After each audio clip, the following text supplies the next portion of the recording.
India voice, आपकी सोच, आपकी आवाज। नमस्कार, बहुत स्वागत है आपका और आप देख रहे हैं इंडिया वॉइस। मैं हूं आपके साथ आनंद विजय सिंह। आज संसद में वित्त मंत्री ने इकोनॉमिक सर्वे पेश किया और इस इकोनॉमिक सर्वे के जरिए उन्होंने भारत की विकास की गति के बारे में बताया, उसकी रफ्तार के बारे में बताया। देश की राजनीति और आर्थिक दिशा तय करने वाला संसद का बजट सत्र 2026 कल से ही शुरू हो चुका है और यह सत्र कई अहम विधेयकों, बड़े आर्थिक फैसलों और सरकार और विपक्ष के बीच तीखी बहस का गवाह बनने वाला है। सत्र के दौरान 1 फरवरी को केंद्रीय बजट पेश किया जाएगा और आज संसद में आर्थिक सर्वेक्षण रखा गया। इसे काफी महत्वपूर्ण बताया जा रहा है क्योंकि ये एक दिशा और दशा जो भारत की आर्थिक स्थिति की होती है वो तय करता है और उसकी रूपरेखा इस आर्थिक सर्वेक्षण में दिखाई देती है। इससे पहले प्रधानमंत्री नरेंद्र मोदी ने संसद परिसर में मीडिया को संबोधित किया। प्रधानमंत्री मोदी ने विपक्ष को संदेश देते हुए कहा कि यह समय व्यवधान का नहीं है बल्कि समाधान का है। यह समय नए भारत के निर्माण का है जहां हर निर्णय देश की प्रगति को एक नई दिशा देगा।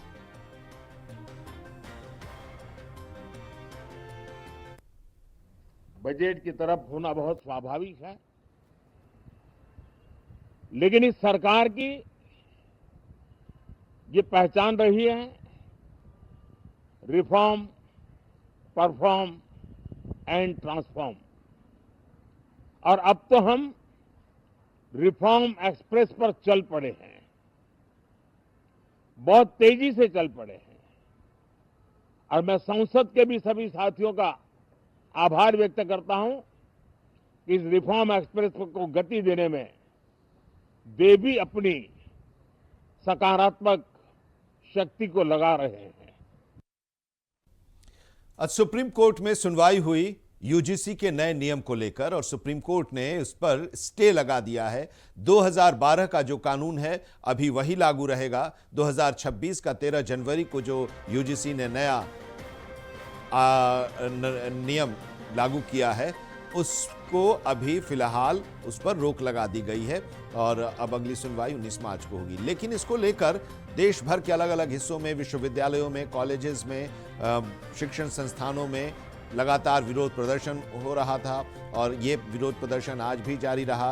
कानपुर में यूजीसी के जो नए नियम है इस पर सुप्रीम कोर्ट द्वारा लगाई गई रोक का बीजेपी के नेताओं और सामान्य वर्ग के लोगों ने स्वागत किया। छात्रों के बीच भेदभाव के खिलाफ दायर जनहित याचिका पर सुनवाई करते हुए सुप्रीम कोर्ट ने इन नियमों की भाषा को अस्पष्ट बताया और इससे दुरुपयोग की आशंका भी जताई। कोर्ट ने केंद्र सरकार को नियमों में सुधार करने और एक कमेटी गठित करने का निर्देश दिया है। देश भर में यूजीसी के नियमों को लेकर विरोध हो रहा था और इसी क्रम में गुरुवार को यानी आज कानपुर में बीजेपी नेताओं और सवर्ण समाज के लोगों ने इस फैसले पर खुशी जताई और सुप्रीम कोर्ट को धन्यवाद दिया। हम लोगों को खबर मिली है, सूचना आई है कि सुप्रीम कोर्ट ने इस पर अपना आदेश कर दिया रोकने का। हम सभी सुप्रीम कोर्ट को धन्यवाद देते हैं, आभार प्रकट करते हैं कि उन्होंने जन भावनाओं का सम्मान किया, जन भावनाओं के हिसाब से उन्होंने जो है निर्णय दिया है। इसके लिए हम उनको हृदय धन्यवाद देते हैं और इस काले कानून को तत्काल भविष्य में भी रोका जाए, इस कानून को पारित न होने दिया जाए, यही मेरा निवेदन है, आग्रह है सरकार से भी। आपको बड़े हर्ष के साथ बताना चाहता हूं, जैसा भी सोशल मीडिया के माध्यम से मुझे पता चला कि यूजीसी बिल के विरोध में जो हमारे सवर्ण वर्ग को बात रखने के लिए एक सुप्रीम कोर्ट में याचिका दाखिल की गई थी। मुझे अभी सोशल मीडिया के माध्यम से अवगत हुआ है कि सुप्रीम कोर्ट ने इस बिल में स्टे कर दिया है। जब तक आगे की चीजें नहीं होगी तब तक यह यथास्थिति बनाए रखी जाएगी। यह बिल किसी भी महाविद्यालय, किसी भी यूनिवर्सिटी में लागू नहीं होगा। सुप्रीम कोर्ट के इस निर्णय का हिंदुस्तान का और भारत का रहने वाला प्रत्येक सवर्ण वर्ग का व्यक्ति और संविधान में आस्था रखने वाला प्रत्येक भारतीय हृदय की गहराइयों से स्वागत, वंदन और अभिनंदन करता है। निश्चित तौर पर हम लोगों की भावनाओं को समझते हुए समानता के जो मूल समानता का हनन हो रहा था उस चीज को समझते हुए सुप्रीम कोर्ट ने स्टे किया। इसके लिए माननीय सर्वोच्च न्यायालय का बहुत बहुत धन्यवाद पूरा सवर्ण समाज और पूरे भारतवासी देते हैं। अभी हम लोग यहाँ यूजीसी काले कानून के विरोध में यहाँ धरना दे रहे थे कि इसको वापस लिया जाए। यहीं पर यह जानकारी आई है कि माननीय सुप्रीम कोर्ट ने जन भावनाओं को ध्यान में रखते हुए, सवर्ण समाज की भावनाओं को ध्यान में रखते हुए इस काले कानून को तत्काल प्रभाव से रोके जाने का आदेश पारित किया है। माननीय सुप्रीम कोर्ट को बहुत बहुत बधाई। और मैं आपके चैनल के माध्यम से सारे सवर्ण समाज के लोगों से कहना चाहता हूं कि जो ये जन आंदोलन शुरू हुआ है, जो ये आग लगी है, जो ये सबके मन में, हृदय में जो ये भावनाएं जागी है कि ऐसे कानूनों का विरोध करना, इस भावनाओं को बनाए रखें, इस आग को बनाए रखें। क्यों? क्योंकि जातीय जनगणना शुरू होने जा रही है और उसके दुष्परिणामों का भी हम सब लोगों को प्रतिकार करना है, क्योंकि भविष्य में आने वाले समय में ये सवर्ण विरोधी राजनीतिक दल प्राइवेट सेक्टर में आरक्षण के बिल की मांग करेंगे। हमें उसकी भी तैयारी रखनी है और ऐसा हम होने नहीं देंगे भेदभावपूर्ण और सवर्णों के विरोध में कोई भी कानून, कोई भी व्यवस्था बनने नहीं देंगे। यूजीसी के नए नियम लागू होने के बाद उसका विरोध हो रहा है और इसी क्रम में भारतीय कम्युनिस्ट पार्टी ने कड़ा रुख अपनाया है। पार्टी ने जिलाधिकारी के माध्यम से राष्ट्रपति को ज्ञापन सौंपा, जिसमें आरोप लगाया गया है कि यूजीसी कानून का विरोध वही लोग कर रहे हैं जो दलितों, पिछड़ों और कमजोर वर्गों पर अत्याचार करते हैं, समाज में घृणा फैलाते हैं। पार्टी ने कहा, यानी सीपीआई की तरफ से जो ज्ञापन राष्ट्रपति को दिया गया है जिलाधिकारी के जरिए, उसमें यह कहा गया है कि ऐसे तत्व संविधान में प्रदत्त समानता के मौलिक अधिकारों को कमजोर करने का प्रयास कर रहे हैं। पार्टी ने मांग की है कि देश का माहौल खराब होने से रोकने के लिए ऐसे लोगों पर राष्ट्रीय सुरक्षा कानून के तहत कड़ी कार्रवाई की जाए। नियमों को परिवर्तित कर नए नियम लागू किए हैं, जिस कारण दलितों, पिछड़ों और कमजोर तबकों के अत्याचारी वर्ग को सबसे ज्यादा दिक्कत का सामना करना पड़ रहा है और वह लोग आके उग्र विरोध कर रहे हैं। जबकि वास्तविकता ये है कि भारतीय संविधान के अनुसार समानता का अधिकार है और मौलिक अधिकार है। समानता के अधिकार का विरोध करना भारत देशद्रोह है, राष्ट्रद्रोह है। इसलिए ऐसे देशद्रोहियों के ऊपर सख्त से सख्त कार्रवाइयां की जानी चाहिए और उन्हें राष्ट्रीय सुरक्षा कानून के तहत गिरफ्तार कर गैंगस्टर एक्ट के तहत उनकी संपत्तियों को जब्त किया जाना चाहिए। इस संबंध में एक ज्ञापन देश के राष्ट्रपति को दिया गया है। लखनऊ में 69,000 शिक्षक भर्ती को लेकर आरक्षित वर्ग के अभ्यर्थियों ने आंदोलन का ऐलान किया है। अभ्यर्थी 2 फरवरी से राजधानी लखनऊ में धरना प्रदर्शन करेंगे। इनका आरोप है कि इस मामले में सुप्रीम कोर्ट में सरकार की ओर से कोई ठोस पहल नहीं की जा रही है और इसी को लेकर ये लोग नाराज हैं। आंदोलन के दौरान अभ्यर्थियों ने कहा है कि जो भर्ती का काम चलना चाहिए उसको आगे बढ़ाना चाहिए और साथ ही अभ्यर्थी विधानसभा का घेराव भी जब वो आंदोलन अपना करेंगे तो उसमें भी कर सकते हैं, विधानसभा का घेराव भी। अभ्यर्थियों का यह कहना है कि जब तक उनकी मांगों पर ठोस निर्णय नहीं लिया जाता तब तक उनका यह आंदोलन जारी रहेगा।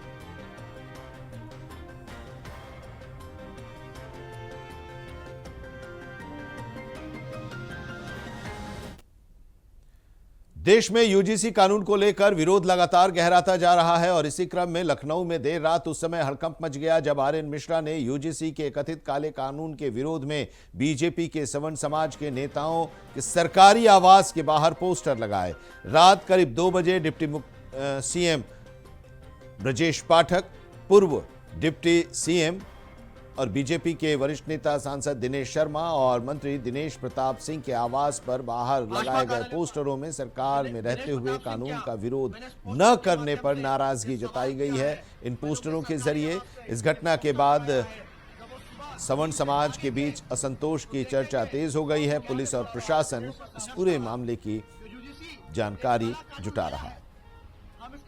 साथियों, यूजीसी का जो बिल आया है उसका मैं पुरजोर विरोध करता हूं। जब इस कड़कड़ाती ठंड में सरकार में बैठे सवर्ण समाज के मंत्री विधायक सो रहे हैं तो आपका बेटा, आपका भाई आर्यन मिश्रा लखनऊ की सड़कों पर रात में 3 बजे भी संघर्ष कर रहा है। मैंने उत्तर प्रदेश सरकार में उप मुख्यमंत्री ब्रजेश पाठक जी के यहाँ, राज्यसभा सांसद डॉक्टर दिनेश शर्मा जी के यहाँ, भाजपा कार्यालय पर और दिनेश प्रताप सिंह के यहाँ मैंने इस पोस्टर के माध्यम से ये सवाल किया है। मैंने उनके सरकारी आवास पे ये पोस्टर लगाया है। जब वो सुबह नींद से जागेंगे तो देखेंगे सब समाज संघर्ष कर रहा है। जो यूजीसी एक काला कानून लाया है, हम इसका पुरजोर विरोध करते हैं। हम सड़कों पर संघर्ष करने को तैयार हैं। आपकी लाठियां होंगी, हमारा सर होगा, आपकी गोली होगी, हमारी छाती होगी। हम डरने वाले लोग नहीं हैं, हम मजबूती से लड़े हैं। जब हमारे बात हमारे समाज की आएगी, हमारे परिवार की आएगी, तो हम एक बार भी सोचेंगे नहीं, कुर्बानी देने को तैयार हैं। लेकिन यूजीसी को, मोदी सरकार को इस काले कानून को वापस लेना होगा, और जब तक वापस नहीं ले लेंगे ये संघर्ष, ये आंदोलन जारी रहेगा। धन्यवाद। इंकलाब जिंदाबाद। वाराणसी के जिला मुख्यालय पर सुप्रीम कोर्ट द्वारा यूजीसी के नए नियमों पर रोक लगाने के बाद सवर्ण समाज में खुशी की लहर दौड़ गई है और इस खुशी का जश्न लोगों ने होली खेलकर और मिठाइयां बांटी। सवर्ण समाज के लोगों ने आरोप लगाया कि यूजीसी के नए नियमों के कारण छात्रों के बीच राजनीति और जातिगत बंटवारा हो रहा है। जातिगत भेदभाव इससे बढ़ेगा। हिंदू समाज के लिए यह खतरनाक हो सकता है।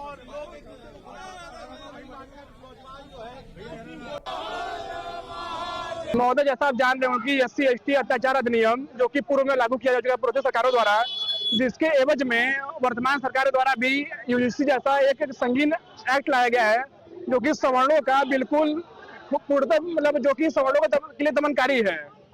और आज हम सारे सवर्ण भाई 3 दिन से वाराणसी के जैदी कंपाउंड में हम लोग धरना दे रहे थे और हम विशेष आभार व्यक्त करना चाहते हैं माननीय सुप्रीम कोर्ट का, हमारे देश की न्यायपालिका का, जो कि हम सभी छात्रों की बातों को संज्ञान में लेते हुए यूजीसी एक्ट जैसे संगीन कानून को आज रद्द कर दिया है। सबसे पहले मैं सभी छात्रों को बधाई दे देता हूं कि 19 तक हमारे सुप्रीम कोर्ट ने इस पर रोक लगा दिया है, इसके लिए बहुत बहुत बधाई। और रही बात अबीर की, तो पहले तो हमारा फगुआ महीना चल रहा है क्योंकि बसंत पंचमी के बाद ये स्टार्ट हो जाता है और हमारे से जो हमारा सनातन धर्म है और ये जो अबीर होता है उसको शुभ माना जाता है।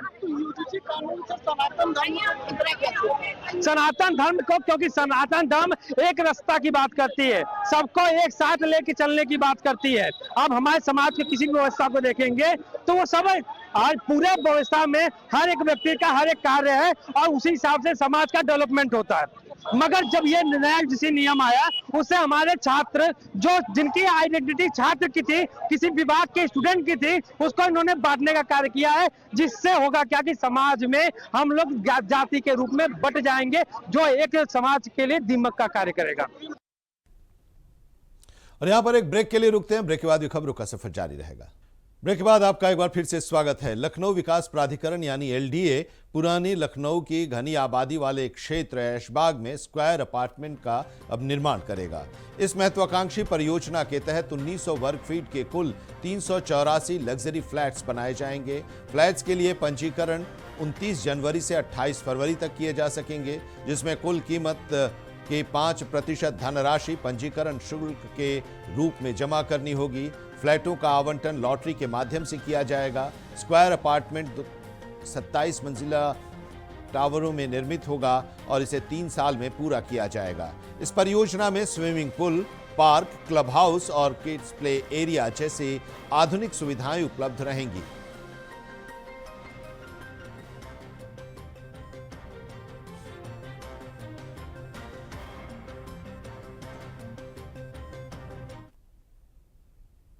मुरादाबाद में हाई वोल्टेज ड्रामा देखने को मिला। यूट्यूबर और कॉमेडियन उस्मान भारती की टीम की लड़कियों ने एक युवक की जमकर पिटाई की।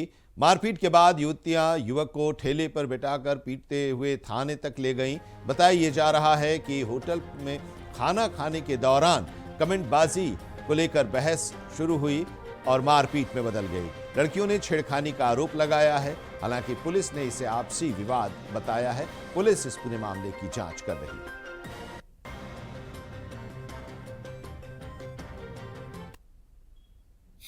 नहीं, देखिए, इसमें कोई अभी छेड़छाड़ की बात स्पष्ट रूप से नहीं आई है। इनफैक्ट इसमें कुछ लड़के और लड़कियां जो यूट्यूबर्स हैं, वो अपना रील बनाने के लिए जो बुद्ध बाजार मार्केट जहां लगता है थाना पगोड़ा क्षेत्र में, वहां पे संभवतः किसी चाट की दुकान पे चाट खा रहे थे। उसी समय वहां पे एक इमरान नाम का व्यक्ति था, उसके साथ कुछ बात कहासुनी हो गई और उस पर विवाद बढ़ गया। उसमें जो दूसरे पक्ष का फैजान और समी था, उनके साथ इनकी मारपीट हुई है और उसमें इमरान की तरफ से भी कुछ लोग थे। इसमें तत्काल सूचना पे हम लोगों ने जो यूट्यूबर्स थे सबको थाने पर ले आए हैं। एसएचओ को सूचना मिली, सबको थाने पर लाया गया है और उसमें पूछताछ की जा रही है। जो भी वैधानिक कार्रवाई वो की जा रही है। उत्तर प्रदेश के मुख्यमंत्री योगी आदित्यनाथ से जापान के यामानाशी प्रांत के उपराज्यपाल जुनिची इशिडोरा ने शिष्टाचार मुलाकात की। यह मुलाकात लखनऊ के 5 कालिदास मार्ग स्थित मुख्यमंत्री आवास पर हुई और इस मौके पर जापान का 8 सदस्यीय उच्च स्तरीय प्रतिनिधिमंडल भी मौजूद था। जो बातचीत हुई, जो मुलाकात हुई, उसमें भारत जापान के बीच पारस्परिक सहयोग, निवेश, औद्योगिक विकास, तकनीकी साझेदारी और सांस्कृतिक आदान प्रदान जैसे विषयों पर सकारात्मक चर्चा हुई। मुख्यमंत्री योगी आदित्यनाथ ने उत्तर प्रदेश में निवेश की संभावनाओं और राज्य सरकार द्वारा उपलब्ध कराई जा रही सुविधाओं के बारे में जानकारी भी दी। प्रतिनिधिमंडल ने उत्तर प्रदेश के विकास की गति को लेकर तारीफ भी की, प्रशंसा की।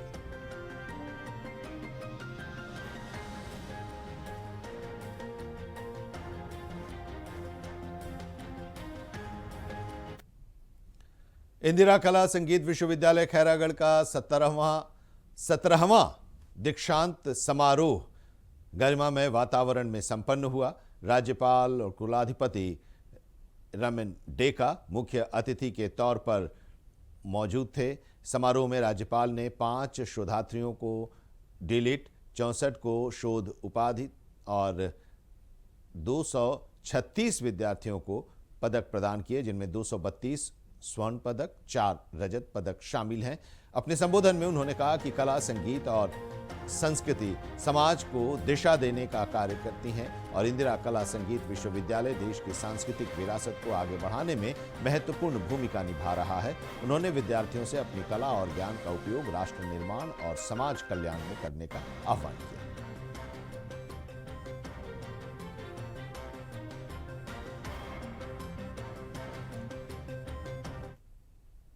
दुर्ग शहर के बोरसी कॉलोनी स्थित वार्ड क्रमांक 51 और 52 में आज पुलिस सहायता केंद्र का विधिवत शुभारंभ कैबिनेट मंत्री गजेंद्र यादव द्वारा किया गया। क्षेत्रवासियों की लंबे समय से चली आ रही मांग और बढ़ती सुरक्षा आवश्यकताओं को ध्यान में रखते हुए शासन की ओर से यह महत्वपूर्ण पहल की गई।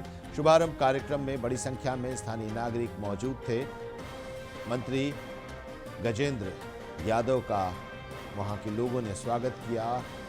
इस कार्यक्रम को संबोधित करते हुए शिक्षा, ग्रामीण एवं विधि विधान मंत्री गजेंद्र यादव ने कहा कि बोरसी कॉलोनी एवं आसपास के क्षेत्रों में तेजी से आबादी बढ़ रही है। ऐसे में कानून व्यवस्था को सुदृढ़ करने और नागरिकों को त्वरित पुलिस सहायता उपलब्ध कराने के लिए पुलिस सहायता केंद्र की स्थापना जरूरी है।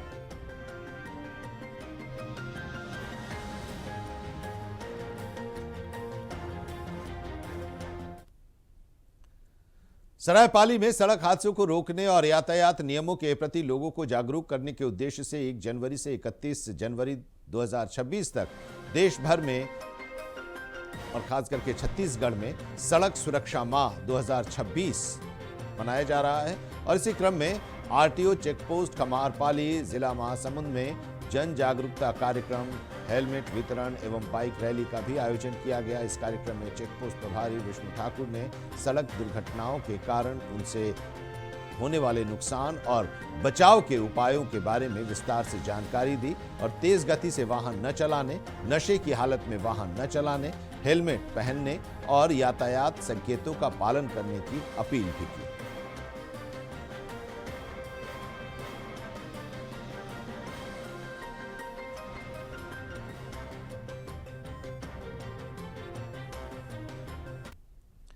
और खबर लखनऊ से, जहां पर बीकेटी तहसील के चकबंदी विभाग के पेशकार को रिश्वत लेते गिरफ्तार कर लिया गया।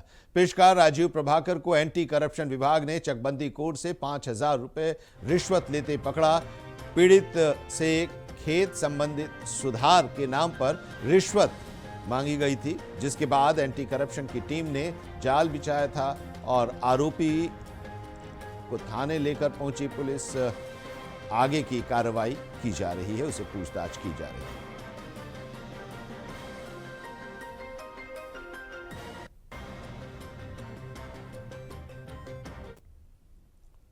आगरा में राज चौहान हत्याकांड के बाद पुलिस ने ताबड़तोड़ कार्रवाई करते हुए आरोपियों के साथ पुलिस की मुठभेड़ भी हुई। थाना ट्रांस यमुना क्षेत्र सहित अलग अलग थाना क्षेत्रों में आरोपी अरबाज खान उर्फ मंसूर की गिरफ्तारी के लिए जाल बिछाया गया और एनकाउंटर हुआ जिसमें उसे गोली लगी और गोली लगने से उसकी मौत हो गई, जबकि 2 अन्य आरोपी आशु और मोहित के पैर में गोली लगी। मुठभेड़ में 2 पुलिसकर्मी भी घायल हुए हैं। तीनों आरोपियों पर 25-25 हजार रुपए का इनाम घोषित था। दीपक कुमार जो कि पुलिस आयुक्त हैं, उनके निर्देश पर डीसीपी सिटी अली अब्बास के नेतृत्व में यह कार्रवाई की गई। राज चौहान की 23 जनवरी को गोली मारकर हत्या कर दी गई थी। इस मामले की खुलासे के लिए पुलिस की 9 टीमें गठित की गई थी।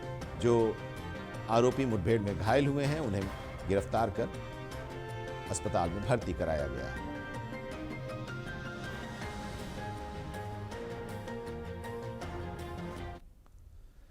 और इसी के साथ इस बुलेटिन में अभी इतना ही, लेकिन देश और दुनिया की तमाम अहम खबरों के लिए आप देखते रहिए इंडिया वॉइस।